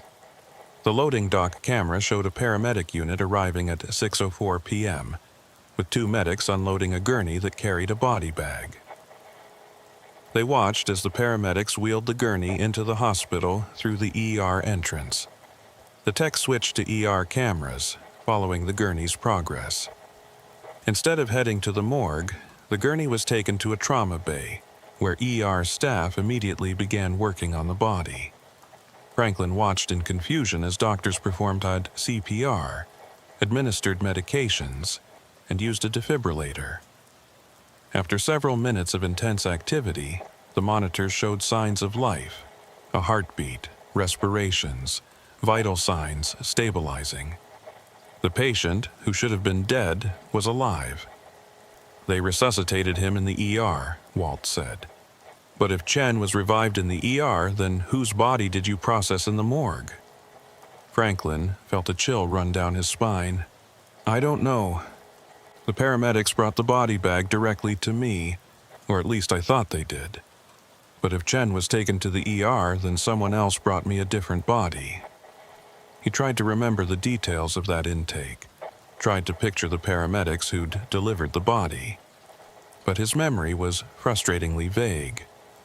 It had been a routine delivery, one of dozens he'd processed in recent weeks, and he hadn't paid particular attention to the details. The security tech pulled up more footage, this time focusing on the morgue loading dock for Monday evening. At 6:47 p.m., 43 minutes after Chen had been taken to the ER, another vehicle arrived at the loading dock.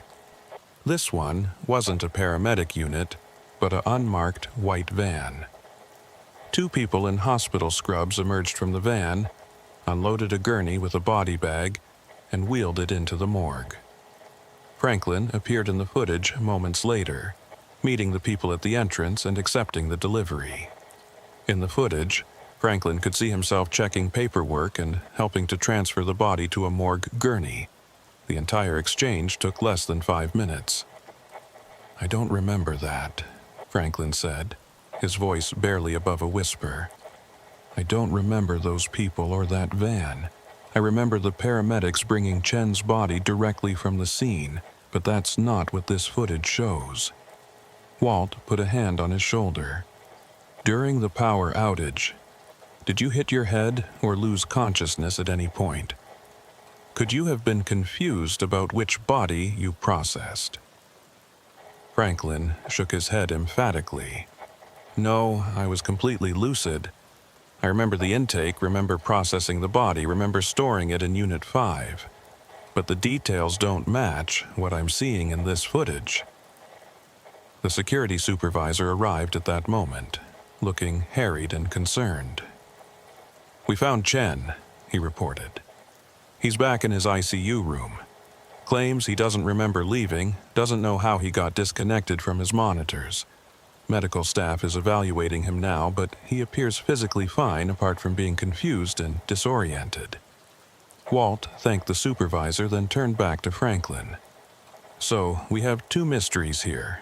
First, who brought you that body on Monday evening, and whose body was it? Second, where's that body now, and how did it leave the morgue during the power outage?" Franklin thought about the footprints, about the empty body bag, about the figure in the infrared footage. "What if it was the same person?" he said slowly. "What if whoever brought that body to me was setting up something, using the morgue as a staging area for something else? And then during the power outage, when security systems were down, they came back and removed the body?" Walt considered this. But why? What's the point of bringing a body to a morgue just to remove it hours later? And whose body was it? The security tech had continued reviewing footage, and now he called their attention to something he'd found. "You need to see this," he said, pulling up footage from one of the exterior cameras that had battery backup. The camera covered the ambulance bay near the ER, and the footage was from 3:17 a.m. during the power outage. The same white van that had delivered the body to the morgue on Monday evening pulled up to the ambulance bay. 2 people in scrubs emerged, opened the back doors of the van, and loaded something inside. The footage was murky, and the angle wasn't ideal, but it appeared to be a gurney with something on it, possibly a body. The van drove away, and the tech froze the frame on the license plate. "I can run this plate," he said, typing on his keyboard. The results came back within moments. Van is registered to a private medical transport company called Lazarus Services, based out of Portland, licensed for non-emergency medical transport and organ procurement. Walt wrote down the information. "I'll contact Portland PD, have them check out this company. In the meantime, we need to document everything that happened here and get statements from everyone involved." Franklin spent the next several hours going over his recollection of events with the hospital administration, security supervisors, and eventually local police who were called in to investigate. He told them everything he could remember, though his memories felt increasingly unreliable. The more he tried to recall specific details about Monday evening's intake, the more confused he became. Had he actually processed a body that night? Or had someone manipulated him somehow? made him think he'd done his usual intake protocols when something else had actually happened. The police investigation into Lazarus Services revealed that the company existed on paper, but had no actual physical location. The address listed on their business registration was a mailbox service in Portland, and the phone number went to a voicemail that was never returned. The van's license plate belonged to a vehicle that had been reported stolen 3 weeks earlier from a medical facility in Seattle. Whoever had brought that body to the morgue and then retrieved it during the power outage had covered their tracks carefully, leaving no trail that police could follow. As for Robert Chen, he recovered fully from his cardiac episode and was discharged from the hospital a week later. Franklin interviewed him before he left, trying to understand what had happened Monday evening. Chen's memory of events was fragmentary. He remembered feeling chest pain in his apartment, remembered calling 911, and then nothing until he woke up in the ICU 2 days later. He had no memory of dying, no memory of being revived, no memory of the time his body supposedly spent in the morgue. Medical staff couldn't explain his recovery. By all accounts, he should have been dead. The paramedics' report was clear about finding him without vital signs, about their unsuccessful attempts at resuscitation. Yet somehow, in the ER, his heart had started beating again. Franklin requested and received a week of leave after the incident. He needed time to process what had happened, to reconcile his memories with the objective evidence captured on security footage. He watched the footage over and over, studying the people who delivered and retrieved the mysterious body, trying to find some detail that would explain their actions. But the footage was frustratingly unclear. The people wore surgical masks and kept their faces down, avoiding clear identification. They moved with the efficiency of medical professionals, knew exactly where to go and what to do. When Franklin returned to work, he found that his perspective on the morgue had fundamentally changed. He'd always thought of it as a place of certainty, where the dead were dead and the living were elsewhere. But now he understood that the boundaries were less clear than he'd believed. Bodies that should be dead sometimes weren't. People who should know what happened in their workplace sometimes had memories that didn't match reality. And the morgue, for all its protocols and procedures, was as vulnerable to manipulation as any other part of the hospital. Walt Crenshaw seemed to share this unease. The security guard made more frequent rounds through the basement, checked the cold storage units multiple times per shift, and insisted on new protocols for accepting body deliveries. "I've been doing this job for 15 years, Walt told Franklin one night. "And I've never felt like the hospital wasn't secure. But after what happened, I realized that security is an illusion. If someone wants to get in badly enough, if they have the right knowledge and timing, they can do whatever they want. All we can do is try to notice and respond." The investigation into Lazarus Services eventually went cold. Police traced some of the company's financial transactions to offshore accounts that led nowhere. They interviewed staff at other medical facilities to see if similar incidents had occurred, but found nothing conclusive. The prevailing theory was that someone was using the morgue as a way station for trafficking stolen bodies, possibly for black market organ sales or illegal medical research. But without evidence or witnesses, there was nothing to prosecute. Franklin started keeping his own records, documenting every body that came through the morgue with photographs and detailed notes that went beyond standard protocols.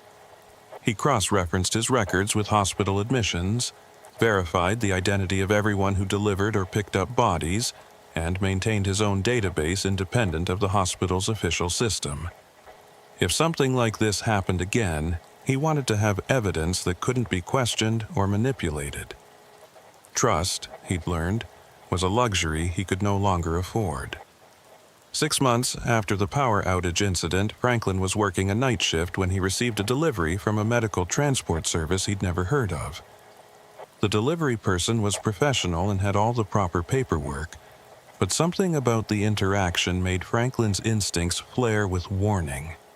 He processed the intake according to protocol, but afterward, he pulled the security footage and studied the transport vehicle. It was a different van, a different company name, but the license plate was registered to the same mailbox service in Portland that Lazarus Services had used. Franklin called Walt immediately, and together they examined the body that had just been delivered. According to the paperwork, it was an elderly man who'd died in a nursing home. A routine case with no red flags. But when Franklin looked closely at the body's hands, he noticed something odd. The fingertips were smooth, lacking the prints that should have been there. It was the same condition he'd heard about but never seen, adermatoglyphia, the genetic absence of fingerprints. The coincidence was too specific to be accidental. Someone was sending Franklin a message, letting him know they could access the morgue whenever they wanted, deliver whatever they wanted, and there was nothing he could do about it. Walt wanted to reject the delivery, to refuse to accept the body until they could verify its origin. But Franklin stopped him. If we refuse, they'll just come back another way, another time. At least this way we know the body is here. We can monitor it, document everything, maybe learn something about who's doing this. Walt reluctantly agreed, and they moved the body into cold storage, into Unit 5, the same unit where the mysterious body from 6 months ago had been stored. Franklin set up a camera in the storage room, a small wireless unit that would record directly to his phone, giving him continuous monitoring outside the hospital's official security system. For 3 days, nothing happened.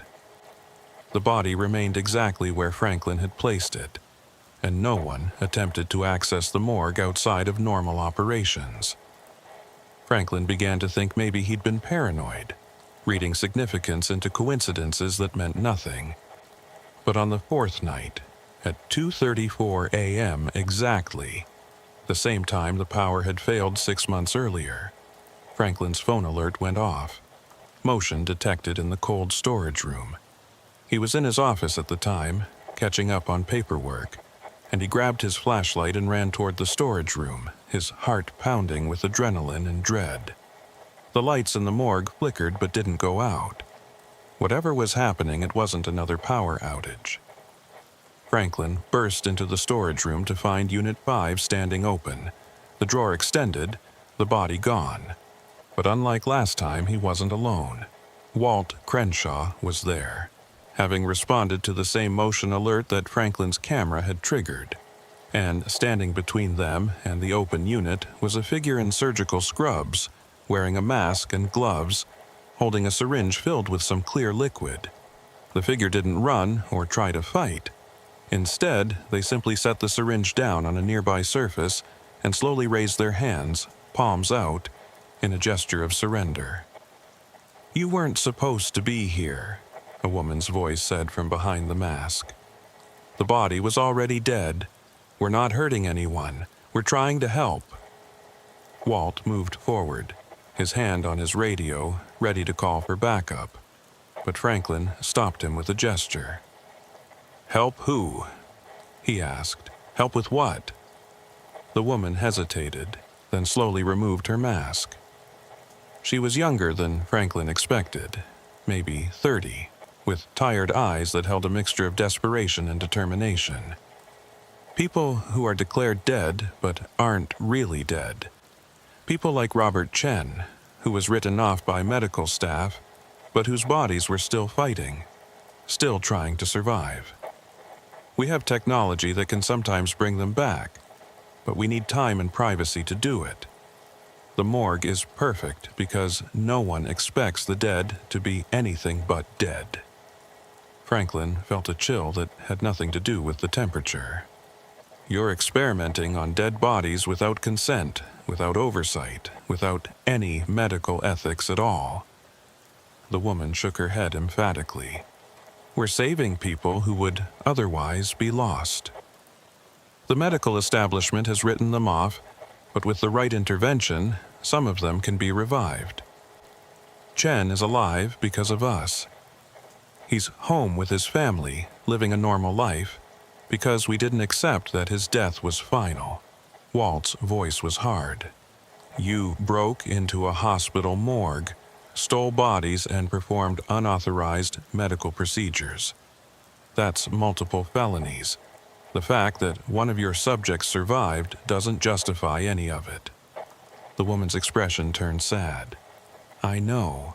But what would you do if you had the ability to save lives that everyone else had given up on? Would you let them die because the proper channels moved too slowly? Because ethics committees needed years to approve trials? Because society isn't ready to accept that death isn't always permanent? Before either Franklin or Walt could respond, the woman moved quickly, not toward them, but toward the open drawer of Unit 5.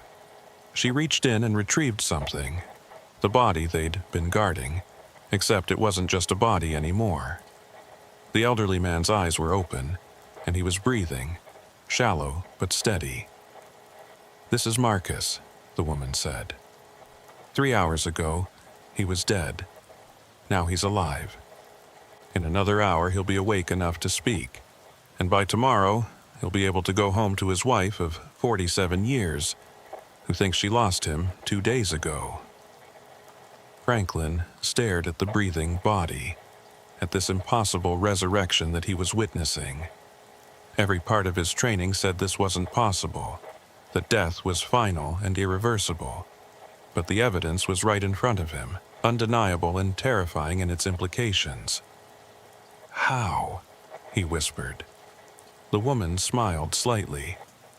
Would you believe me if I said it's a combination of advanced cryogenics, targeted cellular regeneration, and techniques borrowed from trauma medicine?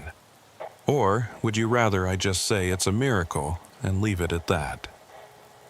Walt finally called for backup, his voice steady as he reported an intruder in the morgue. But he didn't try to restrain the woman, didn't try to take the revived man from her. Instead, he just stood there, watching, as uncertain as Franklin about what the right course of action was. The woman looked at both of them with something like sympathy. You're going to have to decide what you believe, she said. You're going to have to decide whether saving lives justifies breaking rules. I can't make that choice for you. When security arrived, minutes later, they found Franklin and Walt alone in the storage room. Unit 5 was open and empty, the body gone. No sign of the woman or anyone else. The security footage showed nothing. Franklin's hidden camera had mysteriously stopped recording at 2:34 a.m., and the hospital's official cameras showed no one entering or leaving the morgue. It was as if the entire encounter had been a shared hallucination, except that both Franklin and Walt remembered it in identical detail, and the body that should have been in Unit 5 was definitely, conclusively gone. Franklin never told anyone except Walt exactly what happened that night. The official report stated that another body had been stolen from the morgue, that the theft appeared to be connected to the previous incident, and that security protocols were being enhanced to prevent future occurrences. But Franklin knew that no amount of enhanced security would stop people who could make themselves invisible to cameras, who could move through locked doors, who could resurrect the dead and disappear without a trace. He still works in the morgue, still processes bodies according to strict protocols, still maintains his private documentation of every case. But now he looks at each body differently, wondering whether the death he's documenting is truly final or just a temporary state that someone, somewhere, might reverse. He thinks about Robert Chen, alive and home with his family, and about Marcus, who supposedly died but walked out of the morgue breathing. And he wonders how many other people have been saved by this mysterious woman and her impossible technology. How many deaths weren't really deaths at all? Walt Crenshaw transferred to a different facility 6 months after the second incident. He told Franklin it wasn't because he was scared, but because he couldn't do his job anymore knowing that security was an illusion and that the rules he was supposed to enforce didn't apply to everyone. "I spent 15 years believing that I could keep people safe," Walt said during their final shift together. "Now I know that safety is just another story we tell ourselves. Some people exist outside the rules, and there's nothing we can do about it except decide whether we're okay with that." Franklin still isn't sure what he's okay with. On one level, what the woman and her organization are doing is clearly illegal and ethically questionable. But on another level, they're saving lives that would otherwise be lost, giving people second chances that conventional medicine says are impossible. The morgue has become a place where the impossible happens, where death is negotiable, where the boundaries Franklin thought were absolute turn out to be permeable and strange. Late at night, when the facility is quiet and Franklin is alone with the bodies, he sometimes wonders if they're really dead or just waiting. Waiting for someone to come with a syringe full of miracle solution, with techniques that can restart hearts and regenerate cells, with the audacity to believe that death is something that can be cheated if you're smart enough and bold enough and willing to break enough rules.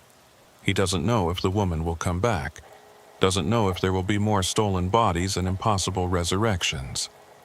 All he knows is that the morgue isn't what he thought it was. It's not an ending, but a way station, a place where some people pause before continuing a journey that should have been finished. And Franklin can't stop thinking about Unit 5, about the empty drawer that has now swallowed 2 bodies and released them back into the world of the living. He started leaving it empty, not using it for storage even though it's perfectly functional. It feels wrong somehow to put a body there, like he'd be offering it up to forces he doesn't understand and can't control. Unit 5 has become a quiet monument to the impossible, a reminder that Franklin's understanding of life and death is incomplete. The really terrifying part isn't what happened, but what might be happening everywhere, all the time, beyond his awareness. How many bodies pass through morgues around the country only to disappear and reappear among the living?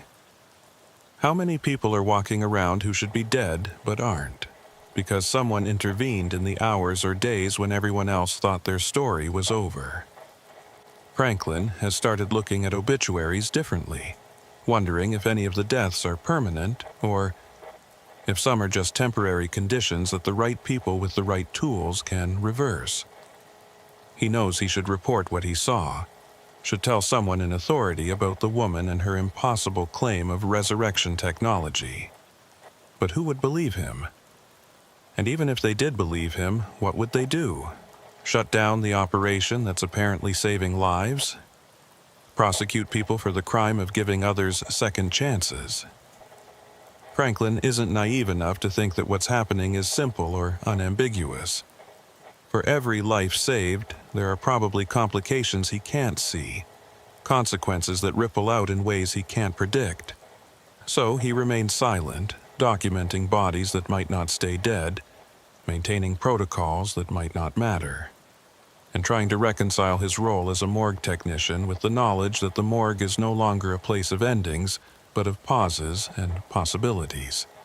He's become complicit in something he doesn't fully understand, and that knowledge sits in his chest like a weight, heavy and inescapable. Walt was right. Security and safety are illusions, stories they tell themselves to make the chaos feel manageable. But Franklin has seen behind the curtain now, has witnessed the impossible made real, and he can never unknow what he's learned. Every night at 2:34 a.m., Franklin watches the clock and waits to see if the impossible will happen again. Most nights, nothing occurs. The morgue remains quiet, the bodies stay dead, and the world continues its normal operation. But Franklin knows that normal is just another illusion, that beneath the surface of routine and protocol, there are forces at work that he can barely comprehend. And he wonders, during those long quiet hours before dawn, whether the woman will come back, whether Unit 5 will open again, whether another body will walk out of his morgue and back into a life that medical science said was over. He has no answers, only questions that multiply every time he thinks about them. And so Franklin continues his work, continues to document and preserve and maintain the careful fiction that he understands what happens in the space between life and death. But he knows now that he understands nothing, that the morgue keeps secrets that go deeper than cold storage and steel drawers, that some bodies are just resting, and some deaths are just intermissions and longer stories that no one authorized him to read. Ephraim Quaid had heard the stories about Table 4 long before he started working at Riverside Medical Examiner's office. Every morgue has its legends, and Table 4 was Riverside's contribution to that tradition. According to the stories, bodies examined on Table 4 always showed unusual deformities by the time the autopsy was completed, distortions that hadn't been present during the initial examination. When Dr. Harriet Lowell had interviewed Ephraim for the morgue technician position 3 years ago, she'd dismissed it as superstitious nonsense. Table 4 is identical to the other examination tables, she'd said. Any apparent deformities are the result of post-mortem changes or confirmation bias. We're scientists here, Mr. Quaid, not believers in curses. Ephraim had accepted this explanation without question, because it aligned with his own rationalist worldview. He'd studied forensic science in college, had done internships at 2 other medical examiner offices, and had never encountered anything that couldn't be explained through biology, chemistry, and physics.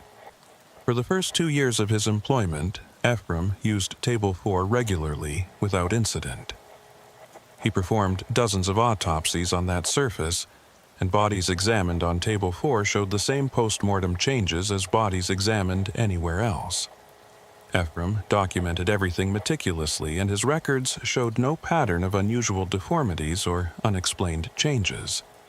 The first time he noticed something strange was on a Thursday morning in October, almost exactly 3 years after he'd started working at Riverside. Dr. Lowell had been called to testify in court, leaving Ephraim to handle the preliminary examination of 2 traffic fatalities. He examined Patricia Chen first on Table 4, photographing her injuries according to standard protocol. The examination took about 45 minutes, and when Ephraim was finished, he covered the body with a sheet and moved on to examining the second victim on Table 3. Dr. Lowell returned from court around 2:00 p.m., and they began the formal autopsy on Patricia Chen. Ephraim wheeled the body from cold storage back to Table 4, removed the sheet, and immediately noticed something that made him pause. Chen's right hand, which had been normal during his morning examination, now showed a distinct deformity. The fingers were bent at unnatural angles, curved as if they'd been slowly twisted while the body was in storage. Ephraim stared at the hand, trying to remember if he'd missed this detail during his initial examination, but he was certain the fingers had been straight. He'd photographed the hands specifically, documented them as showing no unusual positioning beyond some minor abrasions. "The fingers weren't like this morning," Ephraim said. Dr. Lowell examined the hand carefully, manipulating the fingers and studying the joints. "Rigor mortis can cause unusual positioning," she said, though her tone suggested she wasn't entirely convinced. As the examination progressed, Ephraim noticed other changes that he was certain hadn't been present that morning. Chen's left foot was rotated inward at an extreme angle. Her jaw was slightly dislocated. Most disturbing, there were pressure marks on her torso, indentations in the skin that formed a pattern almost like fingerprints, as if someone had gripped her body with considerable force. After they'd finished with Chen and moved on to the second victim, Dr. Lowell pulled Ephraim aside. "I want you to review your preliminary examination photos of Chen. Compare them to what we just documented. I need to know if those deformities were present this morning or if they developed while the body was in storage." Ephraim spent the next hour doing exactly that, comparing his morning photographs frame by frame to the post-autopsy documentation. The evidence was undeniable. The finger curvature, the foot rotation, and the pressure marks had not been present during his initial examination. They had developed sometime between 10:30 a.m. and 2:00 p.m. Dr. Lowell studied the comparison images with growing concern. This doesn't make sense.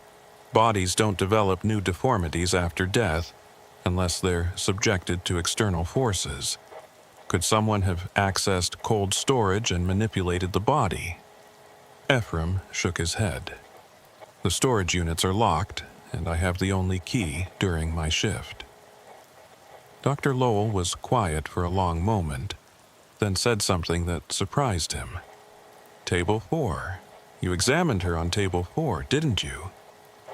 When Ephraim confirmed that he had, Dr. Lowell's expression became troubled. This is the third case in the last year where a body examined on table 4 showed deformities that weren't present initially. That table has been in this facility for 47 years.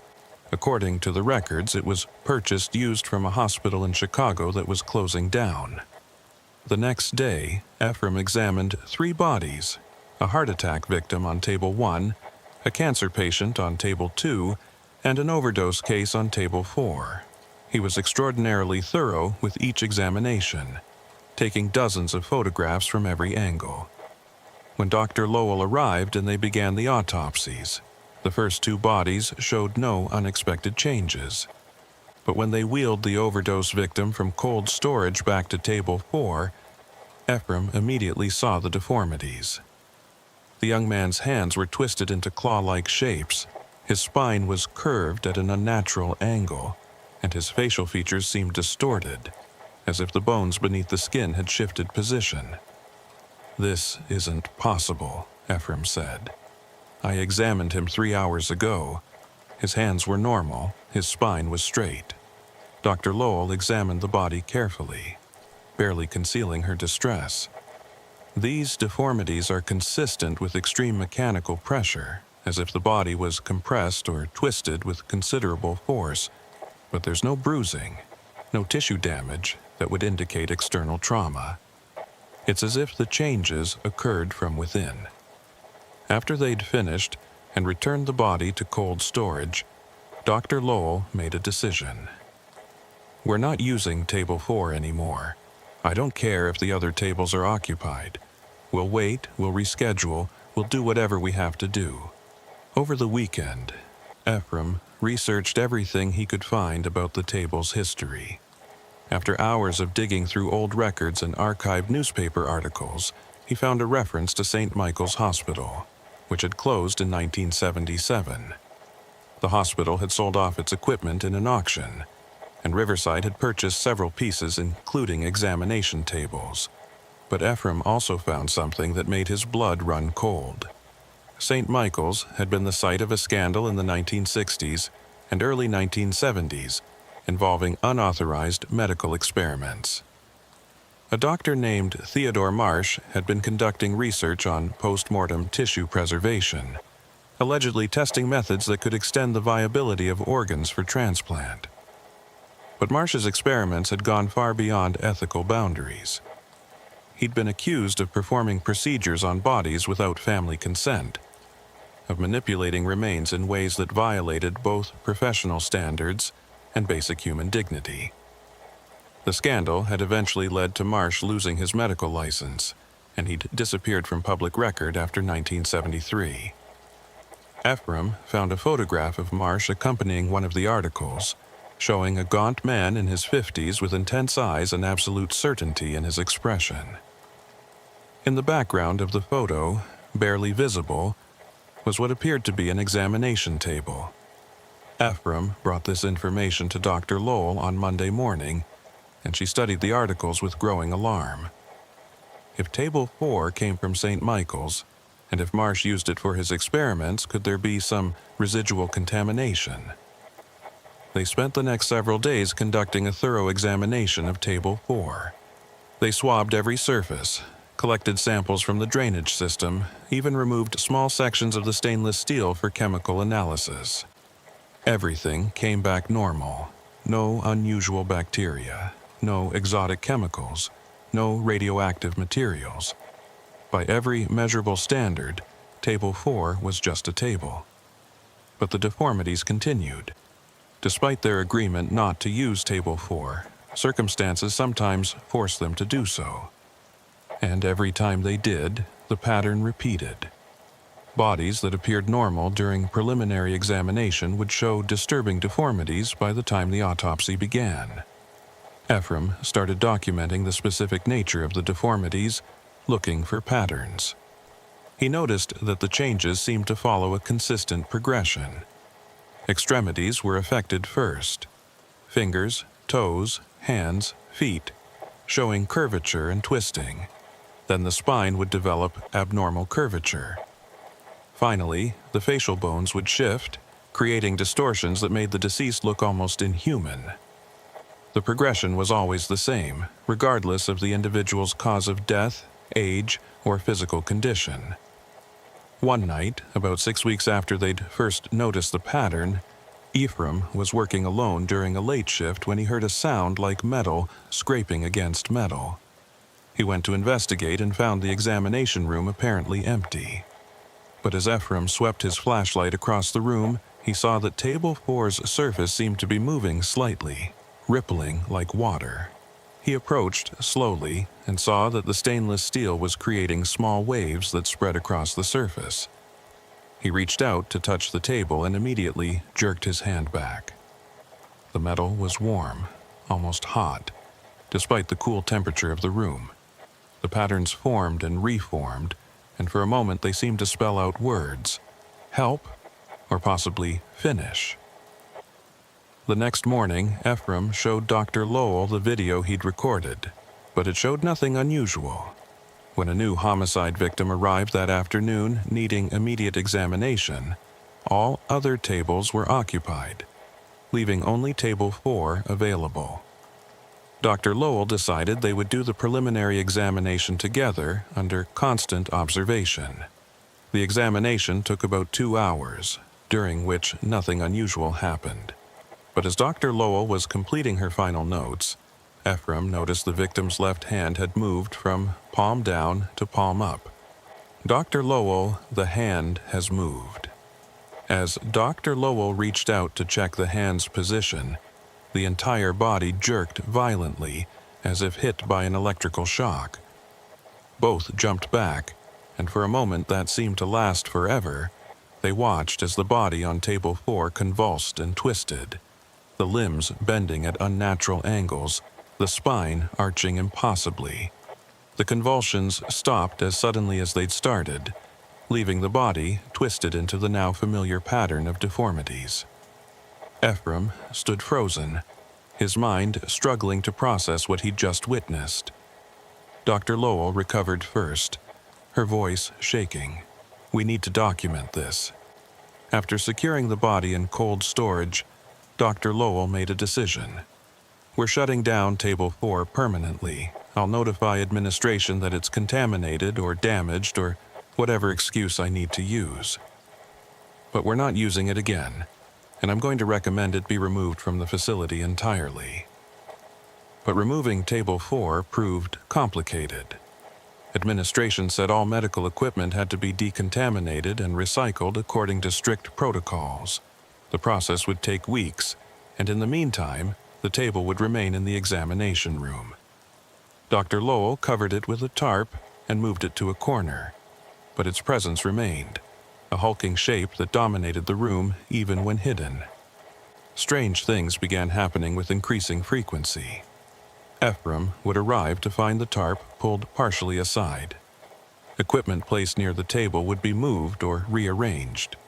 Staff members reported hearing sounds from the examination room when no one was there. Metallic clanging, scraping noises, and occasionally what sounded like breathing. Ephraim set up a camera focused on Table 4, but the footage showed nothing unusual. Yet, almost every morning, he would find evidence that something had happened. The tarp moved, equipment disturbed, sometimes even wet footprints on the floor. The situation reached a breaking point 3 months later. Ephraim was working a night shift alone when he heard violent sounds from the examination room, metal crashing against metal, followed by what sounded unmistakably like a human scream. He ran to the room and found the tarp torn off table 4 and lying on the floor. The table's surface was covered in what looked like blood, though too dark and viscous to be normal. And standing beside the table was a figure in a white coat, hunched and twisted, with hands that were deformed in the same way as the bodies examined on table 4. The figure turned toward him, and Ephraim saw a face that might have been human once, but was now distorted beyond recognition. "Finish it," the figure said, its voice a rasping whisper. "Finish what he started. Make them perfect." Ephraim ran. He drove to Dr. Lowell's house and told her everything. Within an hour, police were at the morgue conducting a thorough search. They found nothing. No intruder, no blood on table 4, no evidence that anyone had been there. Security footage showed Ephraim working alone all evening. Dr. Lowell drove him home and told him to take a few days off. Ephraim spent those days researching Marsh obsessively. What he discovered suggested that Marsh's experiments had been far more extensive and disturbing than the newspaper articles had indicated. According to records in medical archives, Marsh had been attempting to create idealized forms, reshaping human bodies into configurations he believed represented perfection or transcendence. Marsh's notes described his belief that the human form was fundamentally flawed, that death provided an opportunity to correct these flaws through careful manipulation. Among Marsh's confiscated notes was a reference to the table of transformation, an examination surface he'd modified with embedded electrodes and chemical reservoirs, designed to continue his work even after his physical presence was no longer possible. Ephraim brought this information to Dr. Lowell, and together they made a decision. They would have table 4 removed immediately, regardless of proper disposal procedures. Dr. Lowell used her authority to authorize emergency removal, citing contamination. The removal crew arrived on a Friday afternoon, but when they entered the examination room, they found that table 4 had been completely destroyed. The stainless steel surface was torn and twisted, as if subjected to immense force from within. The legs were bent at impossible angles, and the entire structure had collapsed into a heap of mangled metal. No one could explain what had happened. The examination room had been locked with no unauthorized access. The damage wasn't consistent with any available tool or equipment. The removal crew cleared away the debris, and Ephraim watched as the twisted remains were loaded into a truck for disposal. He felt relief as the truck drove away, but the relief didn't last. In the weeks that followed, Ephraim noticed that bodies examined on the remaining tables were beginning to show subtle deformities. Nothing as dramatic as what had occurred on table 4, but small changes that shouldn't be happening. The pattern was spreading, as if whatever had corrupted table 4 was now affecting the other examination surfaces. Dr. Lowell made another decision. "We're closing the morgue. I'm recommending that autopsies be redirected to other facilities until we can completely renovate this space. New tables, new equipment, everything replaced." The renovation began 2 months later, and Ephraim was transferred to a neighboring facility. But before he left, he did one final examination of the room where table 4 had stood. As he photographed the empty space, he noticed something carved into the floor where table 4's legs had rested. The marks were faint but formed words. "Transformation continues." Ephraim never returned to Riverside. Even after the renovation was complete, he couldn't bring himself to go back. He took a position in a different city. Dr. Lowell retired early, unable to maintain her rationalist worldview in the face of what had happened. Years have passed, and Ephraim has built a successful career at his new facility. But he never talks about his time at Riverside, never mentions table 4 or the deformities or the figure he saw that night. But sometimes, during night shifts when he's alone with the bodies, Ephraim notices small changes. A finger bent at an unusual angle, a spine showing slight curvature, facial features subtly distorted. The changes are minor, easily explained by post-mortem processes, but they remind him of what he saw at Riverside. Ephraim has started documenting these minor deformities, maintaining his own private database. He's reached out quietly to other morgue technicians, asking if they've noticed unusual post-mortem changes. Most say no, but a few admit they've seen things they can't explain. Ephraim collects these reports, building a case that he doesn't yet know how to present. The examination table at Ephraim's current facility is new, purchased just 3 years ago. It should be completely free of any contamination or corruption from Marsh's experiments. But Ephraim has started noticing subtle changes in bodies examined on this table, too. Nothing dramatic yet, just small distortions that might be coincidence or might be the beginning of something worse. He hasn't told anyone about these observations. He's not sure what good it would do.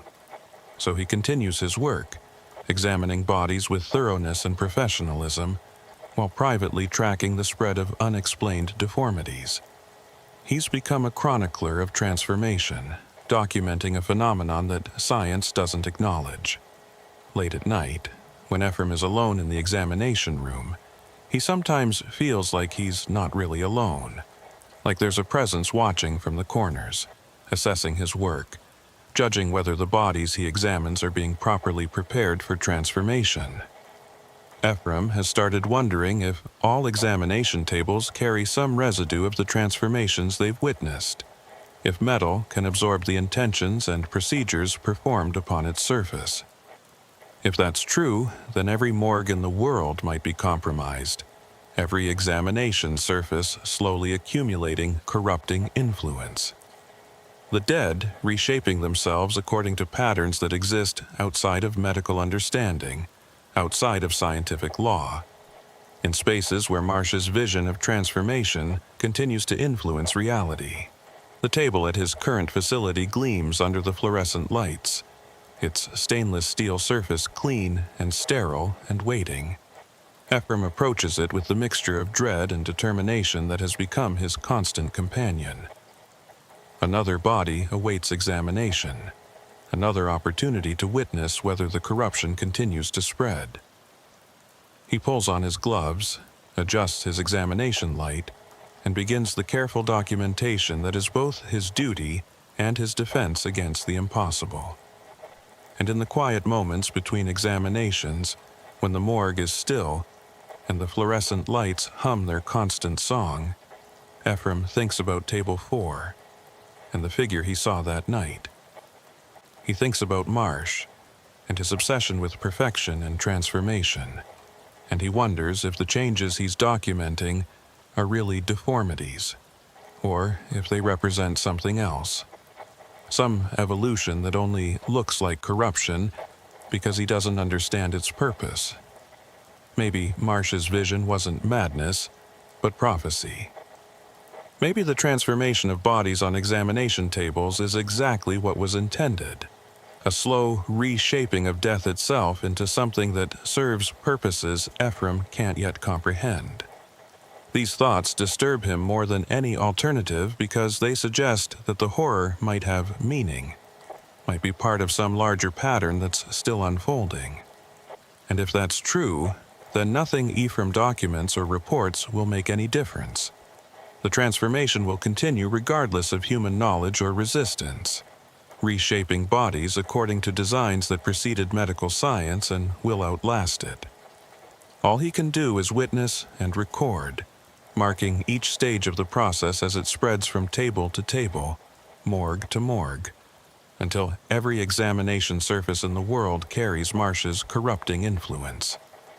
Ephraim begins another examination, his hand steady despite the dread in his chest. The body on the table appears normal for now, but he knows that could change. He'll photograph it all, measure it all, note it all in his private records. And then he'll move on to the next case and the next, each one a potential transformation, each one another piece of evidence in a case that no court will ever hear and no jury will ever judge. Because this is the truth that Ephraim has learned. Some corruptions can't be stopped, only witnessed.